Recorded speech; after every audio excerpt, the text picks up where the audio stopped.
जिस वक्त हम मौजूद हैं थाना तुथाल में, आपको बताते चलें कि इस वक्त आप देख सकते हैं कि जो मांगने वाले गदागार पेशावर लोग हैं वो इस वक्त हवालात में बंद हैं। मांगने वाले पेशावर मांगने वाले के खिलाफ कार्रवाई का आगाज़ करवा दिया गया, जिसमें पुलिस जो थाना तुथाल है SHO अदनान साबर ने की घेरा तंग करते हुए बर वक्त कार्रवाइयाँ की हैं। जो मुख्तलिफ जो एरियाज़ थे जो थाना तुथाल के दूध में मुख्तलिफ एरियाज़ जो मांगने वाले थे इनको और जो फेरी वाले इनको गिरफ्तार किया और दफ़ा 144 भी नाफिस है।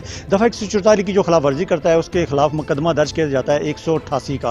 तो तकरीबन रोज़ से 6 से 7 जो मुकदमात हैं वो दर्ज होते हैं डेली की बेसिस पे। और मांगने वाले जो दुकानों पे भी जाते हैं और जो लोगों के कपड़े भी पकड़ते हैं, छीनते भी हैं और लोगों से पैसे भी मांगते हैं। इन्होंने शहर के जो मीरपुर शहर के शहरी हैं इनका जीना हराम किया हुआ था। इस वजह से जो मीरपुर शहर की पुलिस है उन्होंने कार्रवाई करते हुए इनको गिरफ्तार कर लिया और इनके खिलाफ मुकदमात भी दर्ज हैं। आप देख सकते हैं कि इस वक्त हवालात में वो बंद है और जो डेली की बेसिस पे ऐसे जो मुकदमात हैं वो दर्ज हो रहे हैं। हम भी कहते हैं कि जो मीरपुर शहर के शहरी हैं उनको भी चाहिए कि पुलिस का साथ दें और मांगने वाले हैं जो मंगला से आते हैं, पंजाब से आते हैं, किधर से आते हैं, उनमें जो कमी लाने की कोशिश की जा रही है इंतजामिया की तरफ से और पुलिस की तरफ से। और मीरपुर शहर के जो शहरी लोग हैं वो इस खराज तहसीन पेश कर रहे हैं मीरपुर की जो पुलिस है जो मांगने वाले के खिलाफ जो क्रैक डाउन कर रही है इस वक्त।